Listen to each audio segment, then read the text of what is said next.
My name is Josh. I'm the Community Hub Coordinator here at Selfview. And yeah, so we essentially have been given a grant by the government over this next year to help facilitate mental health initiatives for the community, tutoring, family peer support. And so, yeah, I wanted to just welcome you guys all to today's session.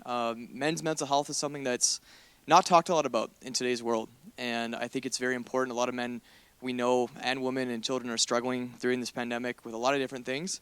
And I think sometimes as men, we don't always talk about feelings and emotions and anger and those kind of things. So we thought, partnering with Fernando here with the men's ministries, we thought it would be cool at Selfview to offer something that would be beneficial for men in this area. So today we have a recorded webinar online. And so we have Ruth Anne. So Ruth Anne Veritas runs something called the Root Podcast, which focuses on men's mental health. So if you guys are on Spotify or whatever, you can check that out online afterwards. And she's going to be the interviewer for this podcast. She is all about sharing stories of transformation and overcoming and sharing men's mental health stories. Our guest speaker today is going to be Dr. Bonnie Sullivan. She has practiced since 1998 in cognitive behavior therapy, psychodynamic therapy, and she's known for her very insightful and empowering therapeutic style. She has done work in California and helped individuals and groups in different settings, mental health clinics, private practice, and she has lots of knowledge in this area to help guide us today. We want to welcome our online viewers as well. We know some of you guys are tuning in online. We get the reality of a pandemic. We're fortunate we have this technology that we can offer this online as well. There is door prizes available, so for those of you guys who are in person, I think all of you guys registered already at the front. If you didn't, come see me at the back because we have some sweet door prizes to give out at the end, and you want to make sure you have your name in. For those that registered in person but are attending online, just make sure you send me a note. You can send me a quick email or a note to Doug on there, and we'll make sure we'll get your name in the draw. Because online viewers, as long as you're registered, will be included in there as well. So with that, so kind of the format for today, we're going to be watching the webinar online. If you guys have any questions for the in-person crowd, please save them till the end. We will have a formal Q&A time where Fernando will be coming up to address some questions. Fernando is on staff here at Selfview, but he does have a Master's of Counseling degree, and he will be addressing some of those questions at the end. For your online viewers, same thing. You guys will be watching online, and you can send questions to the chat, and we will address those afterwards. With that, if you guys would like the contact information of Dr. Bonnie after the lecture about her practice and get some more information, you can come talk to me at the back, and I can give you her contact info. Just to highlight some more events, we have 3 Enneagram events coming up for the Hub in November. The Enneagram is a tool that is used to help understand yourself and others better. We've used it at the church, and it just really helps you understand team dynamics. It helps in leadership development. So those are happening on November 4th, 11th, and 18th. And then we also have Joyce Reese speaking next Thursday night. She has spoken to hundreds of thousands of people across the world on resiliency. She's spoken to AHS executives, CEOs of companies. She's been all across the world. And the fact that she's coming to do this for us was pretty special. So if you guys want to come for that, you can invite your families, your neighbors. That will be next Thursday as well. With that, we are going to hand it off to our guests, and we'll get started.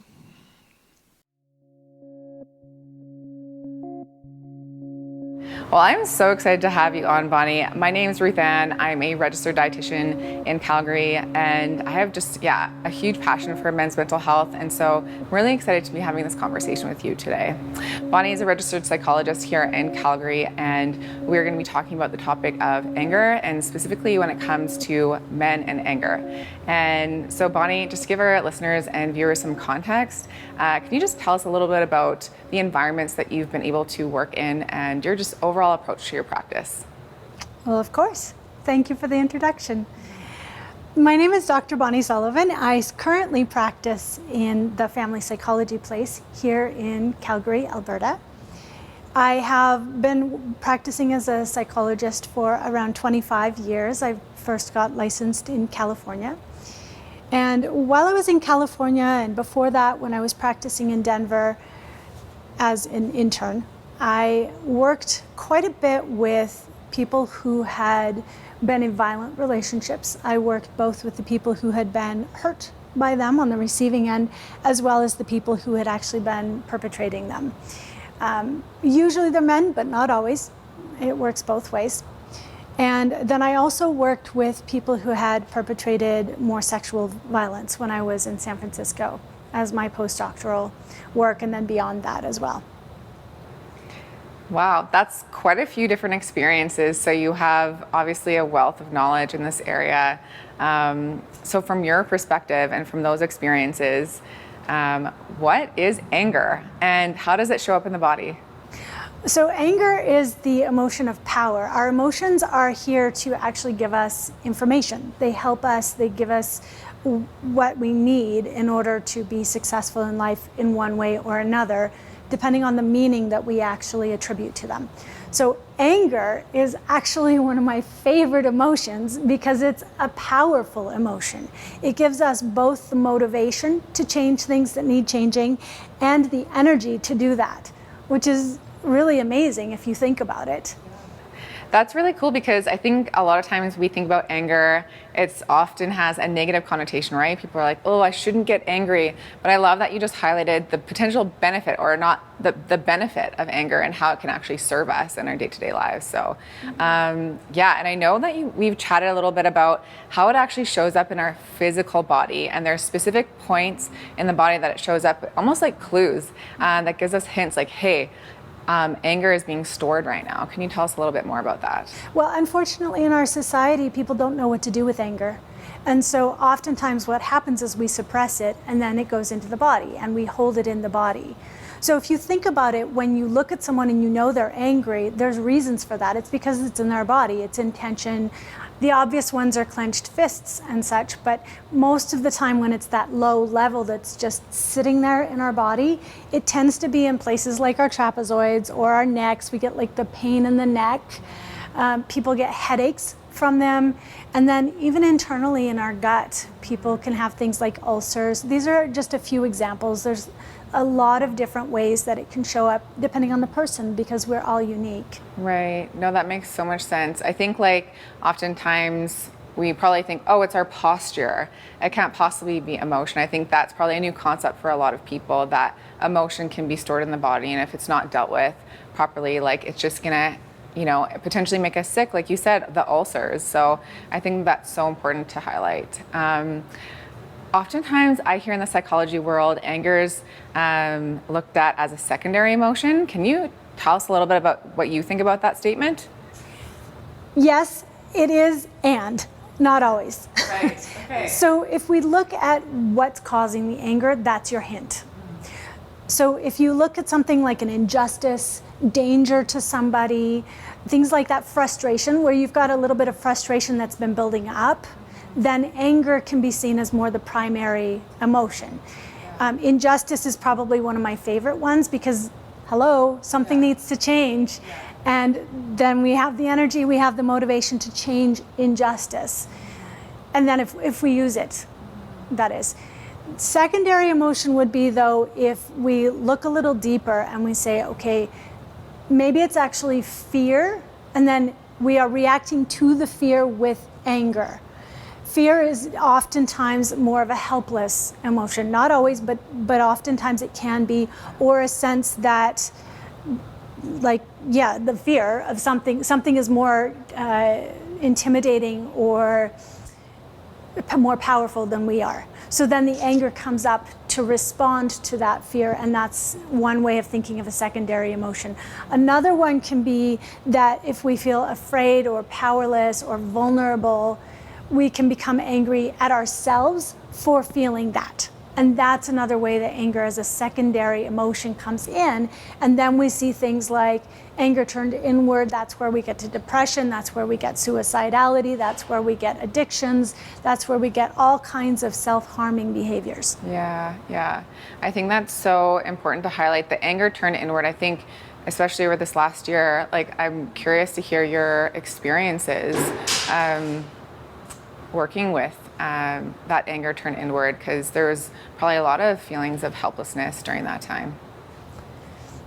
Yes, one of the things that we're seeing is an increase in domestic violence. We're seeing an increase in divorces. Right. And because when people are feeling helpless, it goes outward to the people around them. And again, we have the anger turning into the power, giving us the power that we need. And that frustration of being held back, held in, not allowed to live our lives the way that we feel we would like to live them. Again, it's a slippery slope. That one verbal comment leads to more and more, and then slamming doors, etc. I think it's a very easy slippery slope if left unchecked, for people to kind of go into the more violent side of things. And I know that alcohol sales have really skyrocketed, and just having people work from home and be in the home more often, just kind of compressed with the same people all day, every day. So have you seen that impact in terms of a natural consequence with anger?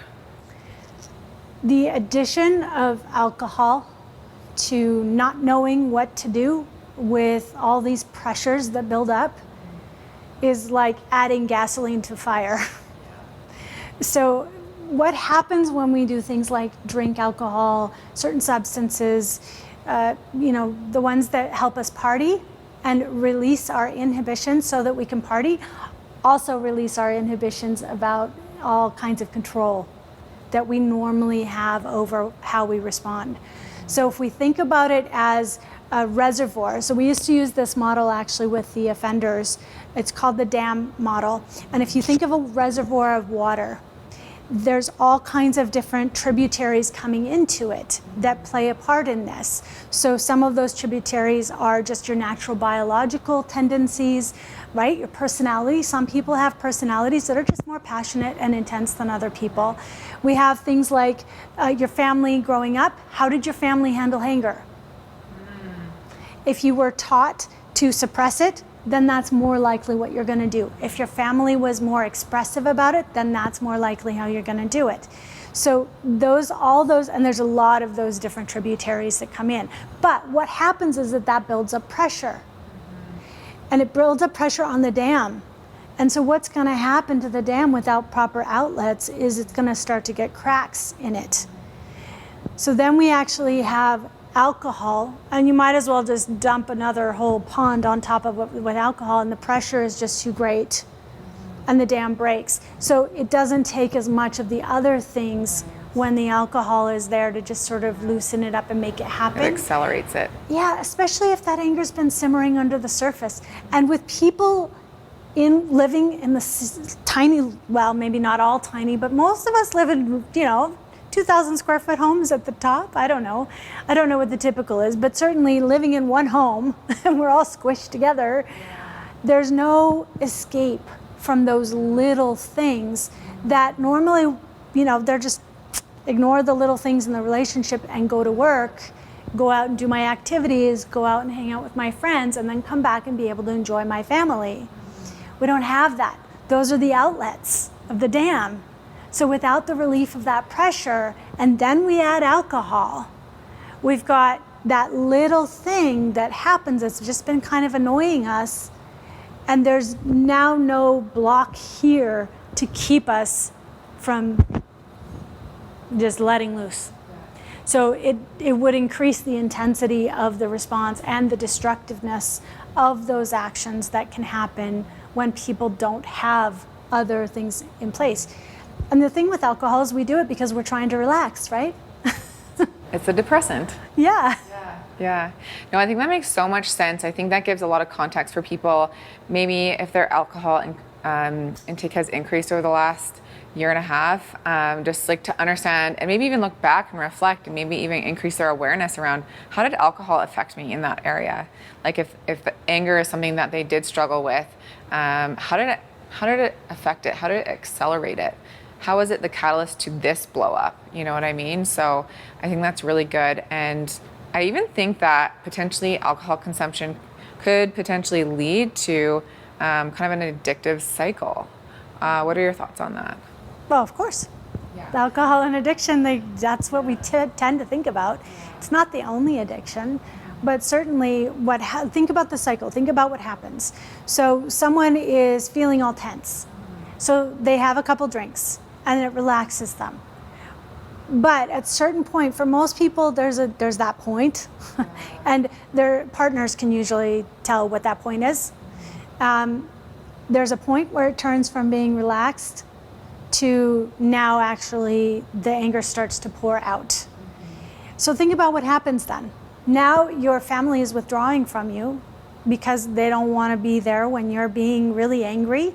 They don't want to be on the receiving end of that. So they withdraw. Now guess what? Now I'm lonely. Now I feel bad about myself. Most of us don't really like it when we strike out at our family members. We're not doing it on purpose. We care about them, so we don't feel good about ourselves. Now there's some shame involved. And guess what happens? Now I need another drink to help numb that out and feel better. And then tomorrow I'm not feeling well because I have a hangover or I have the physical consequences of the alcohol that lingers. And then now I've got more tension again. And now maybe I'm angry because my partner's not supporting me, or because they're walking away, or because they're avoiding me, or because the kids don't want to listen to me. So now the anger's building, and now we have that cycle that goes. It's not just alcohol. There are other substances that do that, but alcohol is just an easy one because there's a lot of people who use it. Yeah, and it's very easy to access as well. Yeah. So moving into maybe some tools. So maybe we'll give the audience some tools to work through, maybe even bringing awareness. So I know we chatted about the emotion wheel and anger and its counterparts, essentially. Like, what are the associated emotions when it comes to anger? I'd love to for you to tell us about the emotion wheel. So the first thing, as you said, is awareness. It helps if you become aware of, I'm irritable today. And being irritable today is something that can happen because you didn't get enough sleep, because you're not feeling well, you got a rumbly in your tumbly, because you've got just some underlying stress, maybe at work, or finances is a big one for people. Especially right now, there's a lot of financial stress on people. People are concerned and worried about the situation, the world, the economy, all these things. That's all the sort of underlying things. So just recognizing that that is there, first of all, and having some self-compassion is really key. And then self-care, self-care, self-care.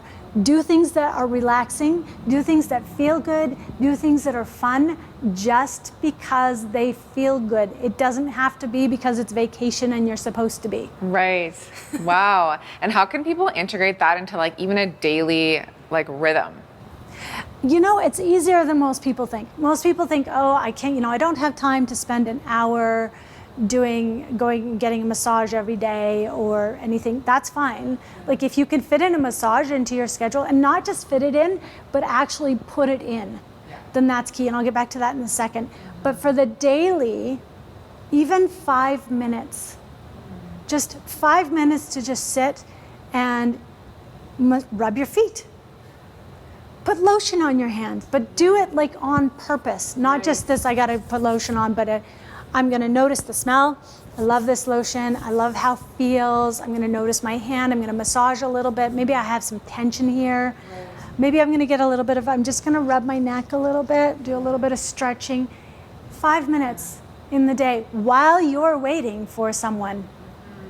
That's all it takes, is to add it in, but we have to do it on purpose because most of us don't think to do that. It's things that naturally occur, and really being present with them. When your child sits on your lap, I have still a physical, visceral response when I think about my daughter falling asleep here and how it felt when she was little. She's 14 now. But I can still feel how it felt when she was a year old and she fell asleep, and there's that weight and your arm's falling asleep, but you don't care because it's just such a nice weight, and they're so soft and they smell good and they're so sweet, and you can feel their breath on you and you can hear them breathing. You'll notice what I'm doing here as I'm going through the senses. That's how you remain present with what you enjoy. So when you are with your partner and you give them a hug, feel that completely. Feel what happens in your body when you are hugging your partner. All of that. when you are, okay, here's another one. This is actually a really important one. For men in particular, one of my favorites, and for anger in particular, whether it's men or women, exercise is vital. So if you don't have a regular exercise program, or you're not the kind of person who likes to go to the gym, that's fine. Take the stairs instead of the elevator and feel how strong the muscles in your legs are. Feel your lungs expanding and contracting, because they're really powerful, and you can begin to feel the power. And you'll notice the word power, that's what we're talking about. It's the power. So if you feel powerful in your body, who needs anger to bring it in? So, and of course, plus there's the endorphins and all the other benefits of exercise. But the feeling powerful in your body. So exercise is really great for that. And I don't care what it is. It's anything. It doesn't have to be something that you plan and are part of a team. It doesn't have to be the gym. It could be playing with your kids. Yep. Shoot some hoops. Totally. It could be wrestling with your partner on the bed. Yeah. That one's a fun one, right? And that one has additional benefits as well, because when we get into that sort of connection with another person, there's also oxytocin, which is actually, that would be the opposite on the emotion wheel. That's going to bring out love and caring and nurturing feelings, which is opposite from anger. Right. So interesting. Thank you for sharing all of that. I think those are some really useful self-care tools, and kind of going through, the main thing I pulled out of what you said actually was being intentional and being present. So I'm choosing to do this because I want to, and while I'm doing it, I'm being present to all the senses. What about, I know we're gonna maybe chat about some other tools. What about like some body senses? So we already chatted about maybe our muscles are getting tense, specifically in this area, like right in the shoulders. And I know I get that too, but I always attribute it to, like, I have really bad posture sometimes. So I feel like that could almost be shrugged off. But what are some other like clues, body clues, and other tools that people can maybe increase their awareness around? In terms of when you're feeling angry, you mean? Yeah, and in terms of like, is anger creeping in? Are there some body clues? Yeah. The more subtle ones would be things like you're starting to feel hot. Your heart rate has gone up. Your breathing is constricted. Breath is actually another really powerful, very simple tool. When you start to feel that you're doing this, you're constricting here. I'm showing because it's hard for you to see what I'm actually doing. But when there's that constriction feeling here, it's hard to breathe. And then what happens is we're not getting as much oxygen to the brain, and then it's much easier to become angry. So what you want to do is breathe. So yes, I actually, the other day I don't remember where I was, but I went, you know what? I keep forgetting to breathe today. So I just took a couple of deep breaths. Now that's really easy for me to say. And a lot of people say just breathe. I don't know what you mean with that. I'm not sure how to do that. It's not familiar to me. So one of my favorites is, are you familiar with the box breath? Yes. It's the 4 count, right? Mm-hmm. Four in, a count of 4 in. Do you hold for 4 and then out for 4? And then hold for 4. And you hold for 4. Breathe in for 4. It slows it down, because when we're starting to get, and panic and anger feel very similar with breath. So when we start to get that sort of tense and shallow breathing, bringing in the box breath, do it 4 times, that's it. You just need to do it 4 times. Wow. Just remember, 4, 4, 4, 4, 4. 4 times. That's such a simple tool, and you can do it anywhere. You can be, well, when you're driving, for example, you could probably do it when you're driving. You could probably maybe take a moment before you walk into the office, or even like back into the home after work. You could do it all of those times to kind of like a reset, to like recalibrate your nervous system. I've also heard, I can't remember if you told me this, but when you put your hands up here, it triggers like a diaphragmatic breathing. Yeah, have you heard that? So anybody who's watching this, just do it. Yeah. Because you can feel what happens. In order to do this, I have to open up my ribs. It opens it all up. Yeah. And you can't breathe in here. It has to come. So diaphragmatic breathing, if you actually know how to do that, is a positive one. I've been kind of giving ones that are very simple, that don't require a lot of learning and teaching, but yeah, that. Very cool. And of course, it's not bad to just stretch. Yes. Oh, Stretch it out. Now, one of the other tools that I use with people actually is, it's called opposite action. Okay. And usually when I do this with my clients, we do a demonstration.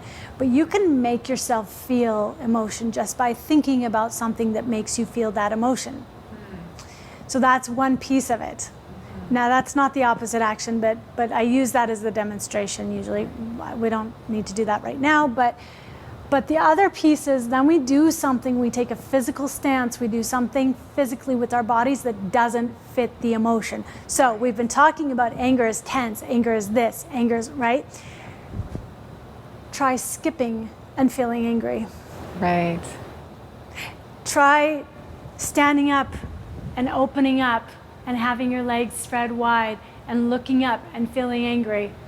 It's the opposite, because this is vulnerable. Right. But this is also a vulnerable, happier feeling. Now, I don't ever expect people necessarily to be able to bring on happy, the way that we think of it, full on, happy to 10 and I'm shouting tops of the roofs for joy. Not necessarily. But if we just bring it a little bit in that direction, first of all, you learn how much control you actually have over your experience. And control is a big one. When we're dealing with anger, a lot of time it's about control. You actually have a lot more control over your own life and experience than most of us realize we do. So that's one. And it's not just telling yourself that you have it, it's actually doing it. And the other piece is actually doing it in a way that you're just proving it to yourself. You don't have to actually think it. There's no cognitive anything necessary, because your body will naturally respond in the way that the body responds.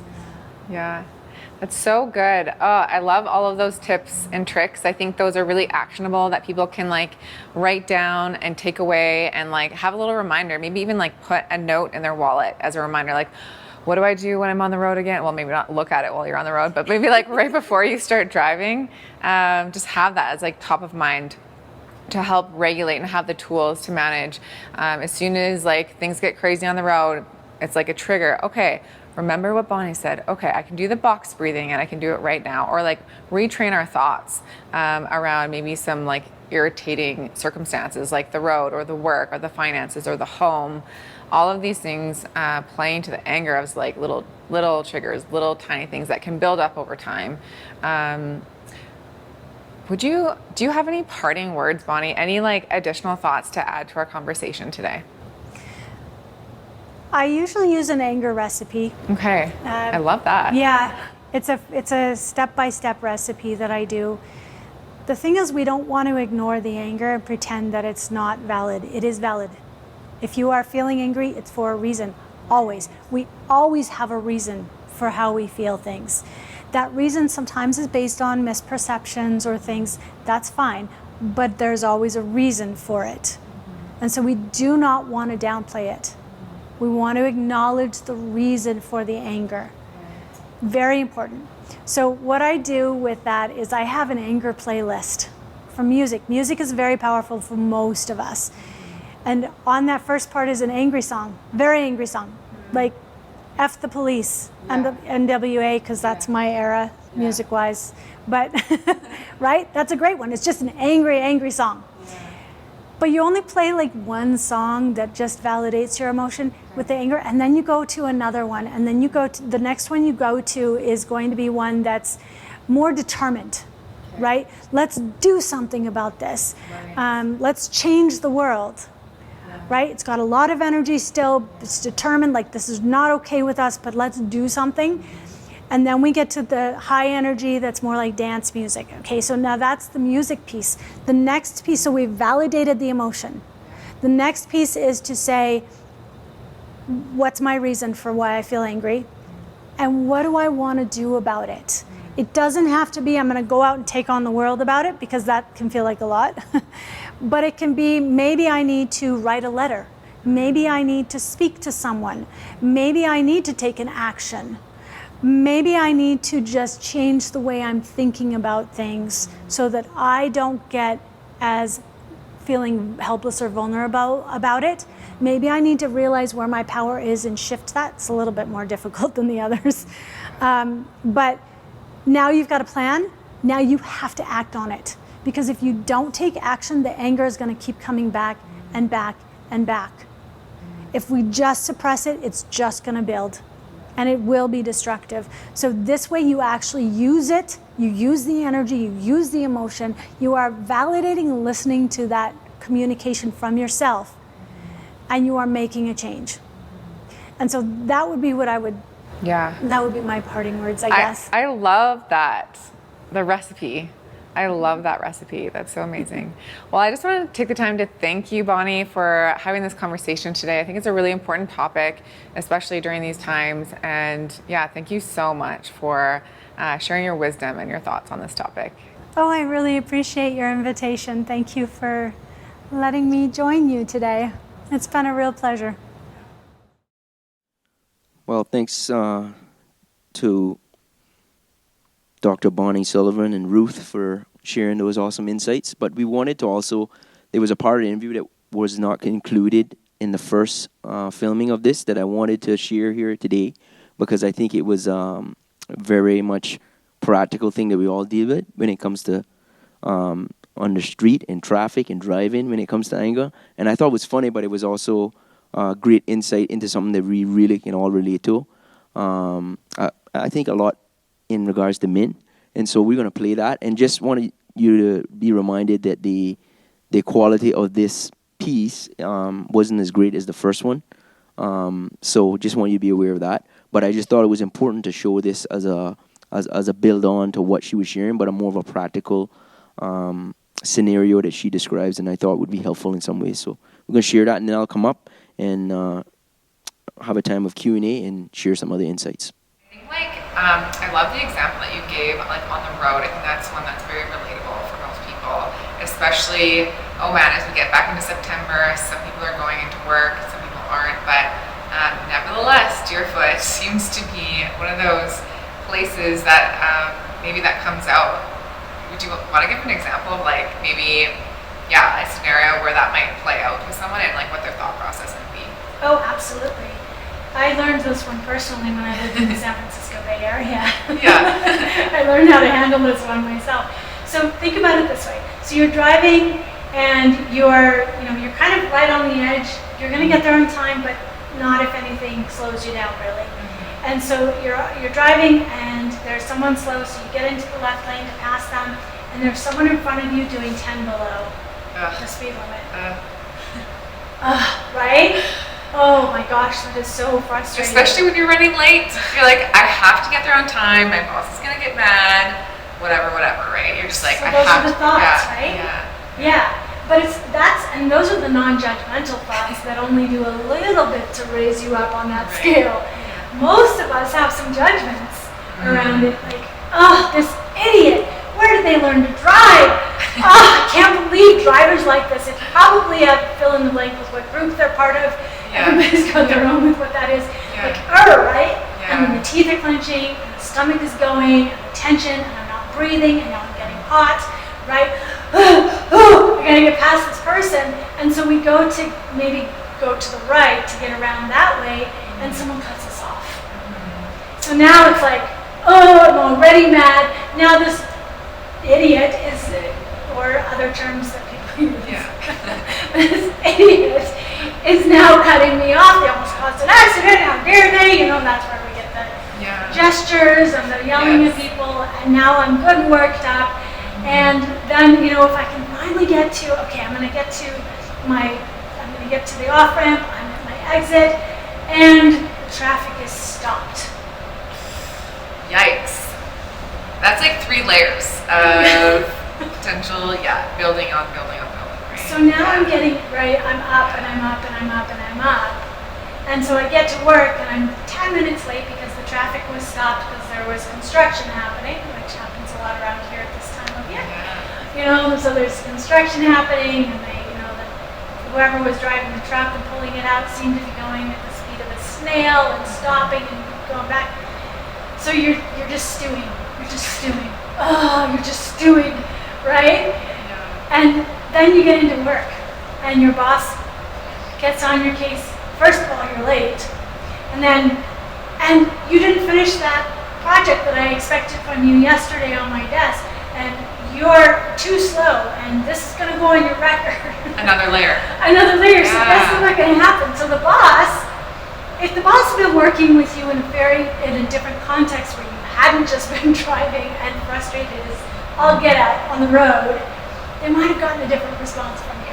Yeah. If you had been driving on the road and knew what to do with those thoughts and those feelings, they would have gotten a different response from you as well.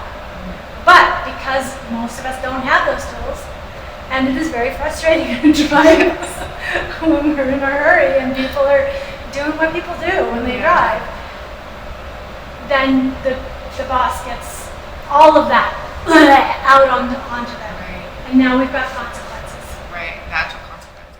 Yeah. Well, thank you all for being here. If you have any questions you would like to ask referring to the video or something that you've been struggling with, I will be answering those questions at this time. As Josh said, I'm a pastor at this church, but I also have a background in family and marriage therapy, master's degree in that area, and so would like to address any questions or concerns that you might have at this time. And Doug will be letting me know if there's any questions from the people zooming in online, and they will be put on the screen as well. So at this time, we just want to open for a time of Q&A. But right before I do that, I just wanted to share, and some of you heard me share this story when I was promoting this this seminar. But one of the things was that I found interesting about this, and this was a study from Harvard, and it said 10 million adult men are so angry they are sick. And this was a fact. This is a fact that they found out, and this is actually, in fact, that there's a disease that has a name, and it's called Intermediate Explosive Disorder, or IED. But that was a study in 2006 that talked about that, but I think it's still relevant, and I think it's really important for us to be aware that this is not just mere emotion, that anger can get to a point where we actually need help. And I think that's a big thing for us as men, with pride, with the stigma about going to get help and what that means for me. But a lot of times that creates a wall from us actually going to get outside help. And the truth of the matter is that's okay to get help. We are relational beings, and so it's very important for us to step out and get help, especially when it starts to affect our home life, or marriages, or work, or day-to-day interaction with others. And I think it's very important for us to realize that what's more important is keeping all those things intact than us saying, well, I don't need help, I can figure this out on my own.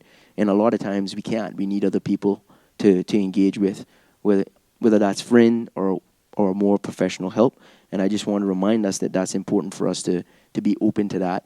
And this seminar is helpful, but I think this seminar is just one step, or one of the tools that we could hear some of these practical things that Dr. Bonner shared with us. She had some great practical day-to-day things we can deal with, but sometimes we need professional help on some of these things. So I just wanted to kind of share that. Any questions?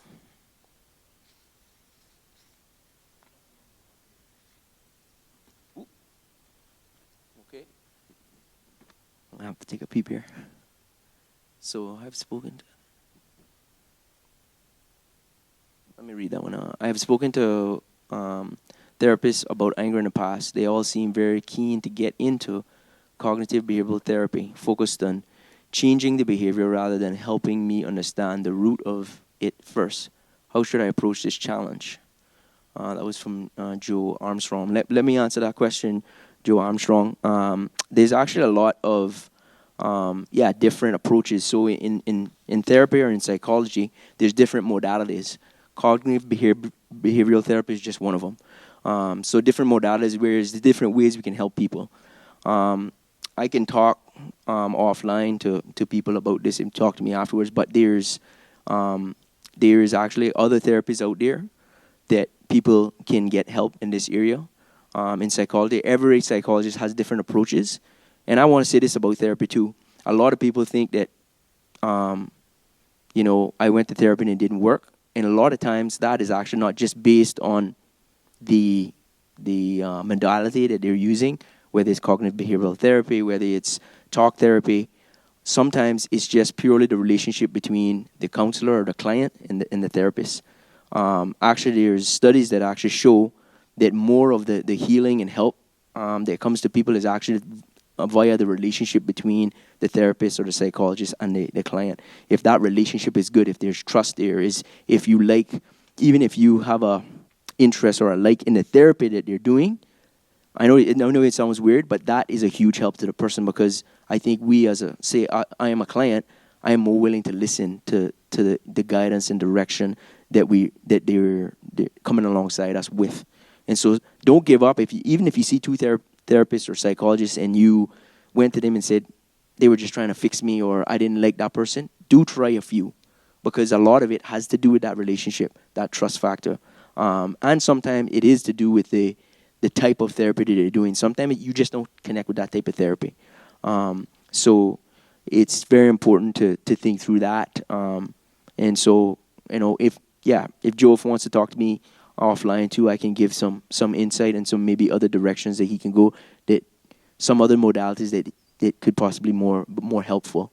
Because some modalities just some people just don't relate to those, and so therefore it's not that the modality doesn't work, it's just that they don't connect with that. So that's important to think about when you're trying to find a therapist or a psychologist to help.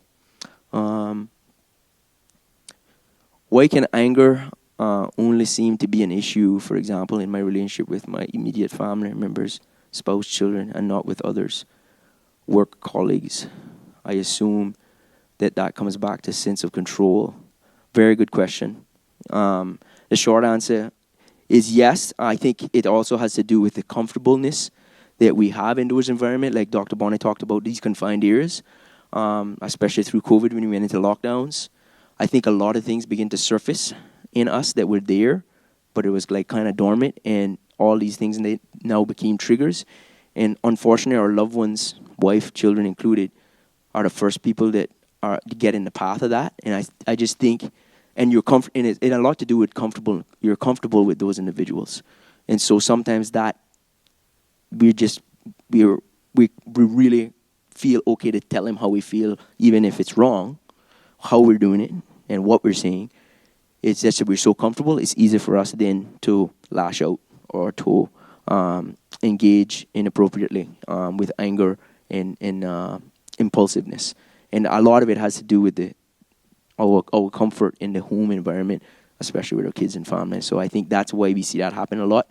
However, if you see that happen, then that's where, in a case, I think you need to go and see, talk to someone, a therapist specifically, because there's a lot of dynamics happening there too.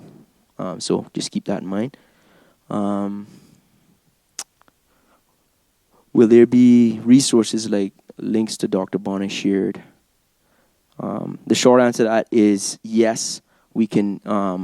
I can have Josh email out her contact after this after this morning. Contact for you to get in contact with her. And on the Hub website, which we'll send via email after this, of resources you can go to as well. Being mindful. Can being mindful a dangerous area for Christians? Great question, Reg. I think that ultimately only if we go into this thing about being mindful, if we go into it the wrong way, seeing that as the ultimate answer for those who have faith, I think mindfulness actually help. I mean, meditation and all those things from a say, for example, a Christian perspective, or Scripture talks about those things. So I just think if you are uncomfortable with that, we're just going to a random person talking about mindfulness. I think there's a lot of Christian psychologists and stuff that you can go see. If going to a non-Christian one would be a block for you, and you feel like it's taking you into places that you're not comfortable with, I would just suggest that as a first step, so that you are comfortable in that environment, so that you can actually see it as help. But mindfulness in itself, I don't think there's any dangers there. But if you feel uncomfortable with how some people view that, then I would recommend a Christian psychologist to help you in that process. Any questions here in person? And also for those online, did I answer your question? Okay, just to give a quick synopsis of Andrew. What Andrew was saying, he read a passage from Ephesians talking about anger, and is it a presupposition regarding anger being us being controlled by our emotions as the main problem? In a roundabout way, that's what you're saying, Andrew. And I would say, I think we have to be careful throwing, a Bible verse or anything, just like a black and white approach to a subject, because there's a lot of stuff going on in the background when it comes to anger. And I don't think that passage is just saying, just fix it. I think he's reminding us, that passage is just reminding us about really, yes, it is our personal responsibility as people that deal with stuff, and not to do with anger, but in the context of that passage, yes, it's talking about anger. I think what we have to remember is that there's a lot at play when emotions are happening, because there's something called family of origin when it comes to family therapy. And Dr. Bonnie kind of touched on this early on in the video. She talked about how we were raised, how we interacted with our father, mother, growing up has a lot to do with how we react to people around us. And I think we have a huge understanding about that, and it can impact how we react. Whether we have a cognitive understanding of it, emotions are strong, and we are emotional people. Humans have emotions. We're emotional beings. We're cognitive beings. We're spiritual beings. So we have all of those things at play, and all of those things influence how we respond. For us to think we can shut off the emotional and just become cognitive, I think that's a mistake, because we're all those things. We're all three. They're all interconnected. And that's where I think we need to get help to learn to get control over those things. And remember, one of the roots of anger is, and anger, by the way, is not a bad thing. Let's just make that clear. Dr. Bonnie even said that it's actually a good emotion. It's an indicator of something going on in us, and so it tells us something. Just like when you touch something and it burns you, that's telling you something. It's telling you that the object is hot. Anger is telling you that something is causing and stirring up in us. Where that comes from now, that's where you have to do some, soul searching to see what is triggering this. Is it because of injustice that we're seeing happening? Or is it because this is a trigger from something that happened to me as a child? Because how someone treated me, whether it be a parent, whether it be friends, being bullied, whatever. But something is basically enacting that anger, right? And I think it's just important to realize that there's a lot more at play than just this, cognitive or emotional, and you can control that. And I think that's the mistake that a lot of people make is they think that it's just easy. This is a linear thing, and it's very complicated. There's a lot of stuff at play here. And so I think that's very important for us to be aware of dealing with this issue. And it's not as always just as clear-cut as that.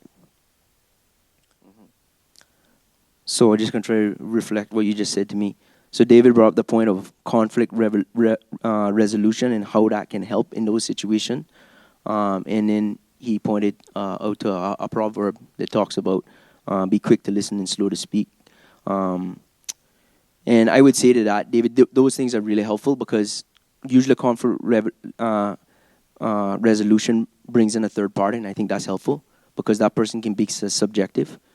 Because when you're trying to solve things between yourself and a spouse or a friend or whoever, I think those things can be helpful, again, but that might be only assisting a part of the problem, right?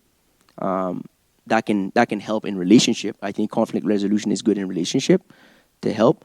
But again, to say that can fix all things, I think is a mistake. I think sometimes the both individuals are bringing things to the table and why that's happening. And so sometimes we need to go deeper as an individual to some of those things, especially if we try conflict resolution and there's no resolution. Because really that comes down to the fact that, say you and I, David, we had a third party come in, a person that actually specializes in conflict resolution, or a pastor, or a friend that tries to be objective in the situation. And they try to get us through the different stages of conflict resolution. But we can decide that there's an impasse, there's a wall, we can't. Like, I don't want to actually engage anymore. Or there could be other things there at play, as like, say, abuse or something like that, where we need to be careful about how we go about restoring relationship with that person, because that's dangerous, right? But I think that comes down to a lot with the two individuals. So yes, conflict resolution can be helpful. And then going about the proverb about be quick to listen, slow to speak, very helpful. But again, if that is coming from an individual that has a major problem with that, just saying that in your mind or trying to do that out of your own self-control sometimes can be hard. And if you recognize that is the case, like you have it in your mind, I want to do this, but I don't seem to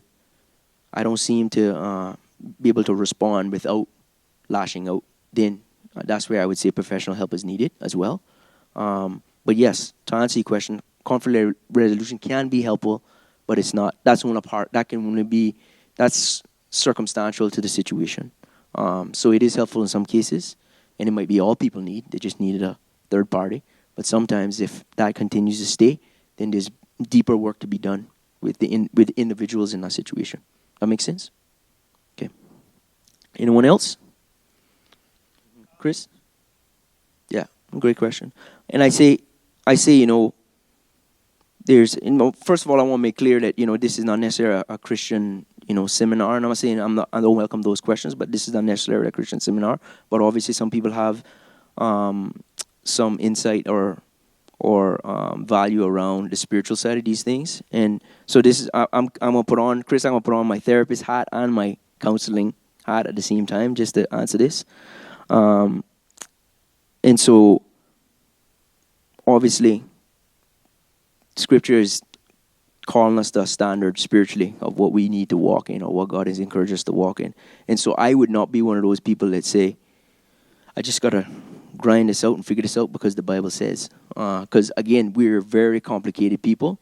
And I think sometimes we have to recognize we need help, whether that's pastoral, spiritual, or whether that's, a combination of the two. And I would always say both and, not either or, in a lot of these things. Because I think as we have developed as people in society, we have grown to understand that healing can come to us in different ways. Just like when it comes to like physical healing, well, we have doctors as well. And I wouldn't say that's not healing.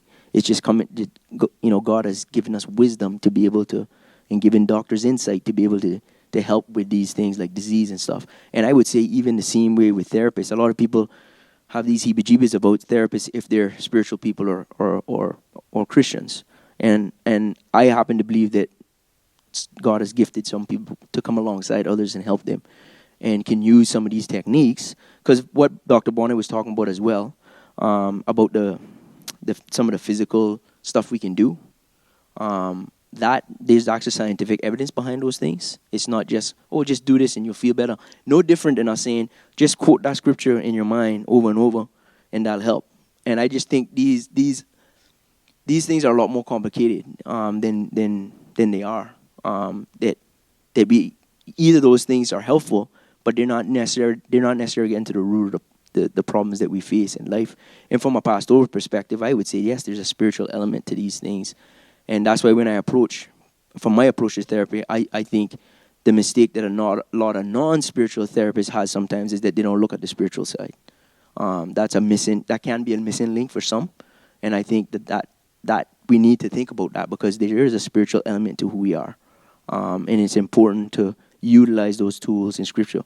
But a lot of those times in Scripture too, from a spiritual Christian perspective, it's causing us to deal with what in Christian circles we would call sin, right? Or brokenness in our life.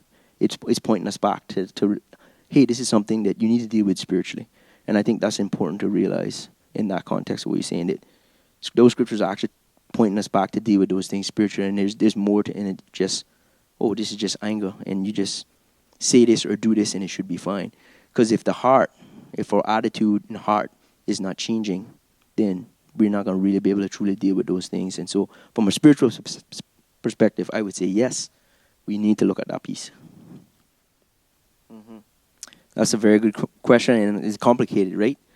I think there's a lot of things that play there. Is this person, individual, safe enough for you to, and do you feel safe enough going to that person and asking these questions? I think inviting them to things like this, if they're open to that. But a lot of times, for people to get help with anything, whether it be addiction, whether it be anger, whether it be whatever it is, people have to be willing to admit they have a problem or a struggle. I mean, many people are here because I can see that happening right now. And it may be just triggered purely due to COVID.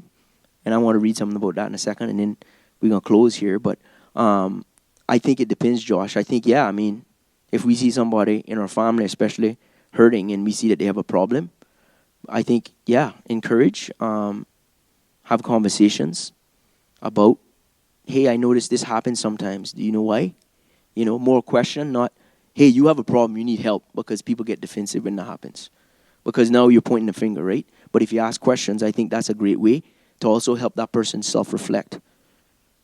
So when I said this, you responded this, what do you think is going on there? Right? Those kind of questions. To kind of help them to see that was off base. That was, if that person said something to you or lashed out at you, it's better to approach through question than through, pointing the finger or criticizing, because that just causes you to get defensive in relationships, right? But yeah, of course, definitely. If you have that relationship, you want to go and challenge, you want to go and talk, but I think helping in the situation, you have to assess, is this a safe thing, or is this going to cause that person to lash out at me? And if you feel like, no, I think I can do this without that happening, it's not at that rate, then proceed. And then that'll hopefully help that person come to a conclusion that maybe I need to go and seek help on this, because this continues to be reoccurring. That makes sense? Chris?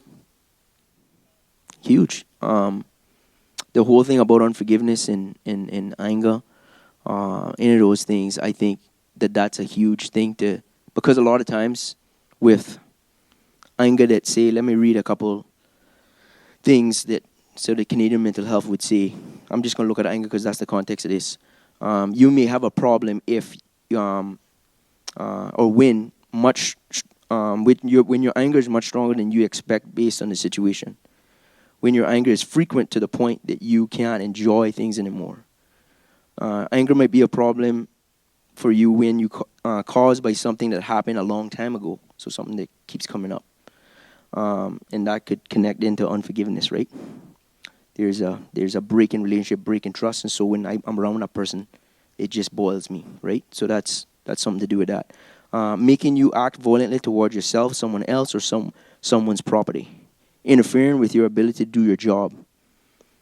Hurting your relationship and loved ones. Affecting your physical health. So when anger, for example, in this context, starts to do those things, this might be something that we want to look into more and go to talk to somebody about, like Dr. Bonner or someone else. In regards to Chris's question specifically, I think forgiveness and repentance from a spiritual perspective is very important, because that, from a spiritual standpoint, is usually a big wall that's blocking us from softening. And to use therapy language, is to soften and to recognize that there's a lot of stuff going on at play here and I need help. To be honest, we all have baggage, right? We all have stuff, and it's because all of us grew up in all sorts of different situations, and then those things get projected back out into the world, and so all of us are in need of help or in need of others to come alongside.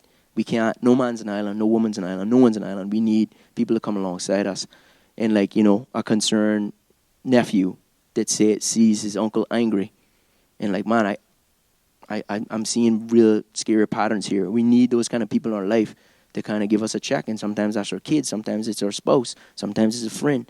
But that's important. But how we approach those things too can be complicated. But yeah, Chris, ultimately, they play a huge role in us seeking help and recognizing that there's areas that we need to grow in, whether that be physically, spiritually, or whether that be relationally. What time is it here? 11:17. At this time, is there any more questions that came that I didn't answer?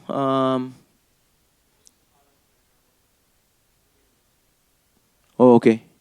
Not a question, but more comment. Forgiveness, while incredibly difficult as a process forward towards healing, has helped in my own walk with patterns of toxic anger and hurt. It seems to be founded in forgiveness of others, forgiveness of myself, still being accountable to my own actions or behaviors, but realizing life can be challenging at times. Anger can boil to the surface. I don't have this figured out, but I think the session today helps remind me to be open, vulnerable before others, and ultimately to be honest about it.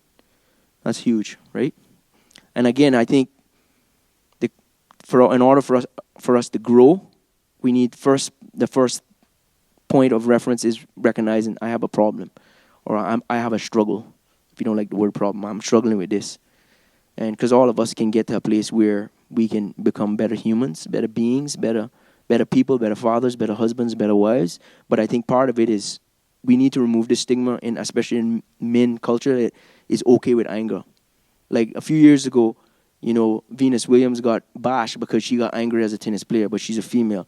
Well, there's a lot of tennis players that smash their mats and no one's, their rackets, and no one says anything about that. I think that's a problem there. It's okay for guys to be angry, but it's not okay for women to be angry. No, it's an emotion for all of us. We're human. And anger in itself, again, is just an indicator of something else. And anger in itself is not wrong. It's when all those things, those bullet points I just mentioned, when it starts to affect our physical health, when it starts to affect our relationship, when it's our feeling, interfering with our ability to do our jobs, that's when anger becomes a problem. Anger in itself is a natural, common response. All of us have anger, sadness, and joy. They're some of our main responses, right? And I think we just got to realize that. And I think just to point this out, and then we can start to tie up bow on this thing, as the person mentioned, forgiveness, a lot of times, unforgiveness and anger is a root of our relationships around us being impacted. And when we can realize that, and if we recognize the value of that relationship over our grudge, then we can start to move forward and heal in some of those things. And sometimes we need help with those, holding on to those things and releasing those things. And, from a Christian perspective, it would be to God in that sense, right? And so I just think those things are some helpful things in regards to anger. And I want to thank all of you that came out via online, all of you that came in person here today. Some great questions. I got one more, and we got to make it quick here, Andrew, and then we got to tie this up because I want to give out some prizes. You know what, Andrew, that's a really good question because I think some people would say that's okay. Just to walk around and be an angry person. And I would say when it starts to when anything that disrupts your well-being, whether it be anger, whether it be addiction, whatever it is that starts to disrupt your day-to-day view of life, I think we need to do some self-reflection. I think it's easy to cop out and say, well, I'm not angry at people. I love people, but I get angry at the weather. I get angry if I slip. And I mean, stubbing your toe and cursing or whatever, that's not what I'm talking about purely. But if all we can see through a view of life is something happens and it just stirs up anger, I think it's something for us that we need to take a deeper look at. If that's how we walk around, and I think it's important to. Yes, when it's starting to affect our relationship, it just means that anger is actually getting worse than when it's just about circumstances. Because again, it's good to remember that those are things that we can't control. And so when we're walking around with that mindset of anger about slipping or weather, and that's kind of our day-to-day outlook on life, it's telling again, it's a red flag. I need to check that. I need to look into this more because now it's disrupting your view of life in others or situations. And those things, to be honest, a lot of those things you're talking about, a lot of times are out of control. But now if that anger starts to control the way we view those things, and that's our first emotion to those things, then I think it's telling us that our biological meter or personal meter is telling us something is off there. Because I think that's key to remember that anger is usually a flag of something else, especially if it's reoccurring. And if it affects us personally, if it affects our relationship, that's a good sign. So I would say that. Okay. Just some other resources if you guys want to come chat with us after. Obviously, we'll send out the resource email. My friend Ruth Anne, who hosted this seminar, she has this podcast. You guys can find it on Spotify, on Apple Music, and it's called The Roots Podcast, and it's a men's mental health podcast where she shares stories, sometimes really in-depth stories from men who have gone through really crazy, like I listened to some of them crazy anger stories and how they found freedom, not just through faith means, but through different ways, through therapy. And it's a really great tool, just even if you're just looking to connect and hear some stories of real people on there. I'm going on there soon to share my story, and there's tons of stories of there, people from across Canada and the U.S. to encourage you and share. So that's another resource as well. And also, I'm just thinking, sometimes I think we've had this talk with other mental health professionals. Sometimes cost can be a factor with therapy. Some counselors charge up to $200 per hour, and some people can't afford that. There's a resource, if you guys can come find me after, there's a website called, I'll have the link after, but it's called YYC Mental Health, and it's on Instagram, and they have a website, and they have all the resources in Calgary that have scaling for counseling, and they have free resources that for people that are lower income or can't afford it, they have access to free counseling and free psychology resources, Christian and non-Christian, for people that necessarily can't afford the higher fees. So if that's interesting to you, we also have access to counseling through the fund for the hub. So if you're looking at getting some counseling for yourself or for family, we have some funding for that. So come talk to me after if that interests you. All right. Well, thank you all for joining us here at Southview, and there'll be more of this stuff happening. How long is this will be going on, this grant? Till April. So we invite you to come out to others that we present. Thanks everyone for being here.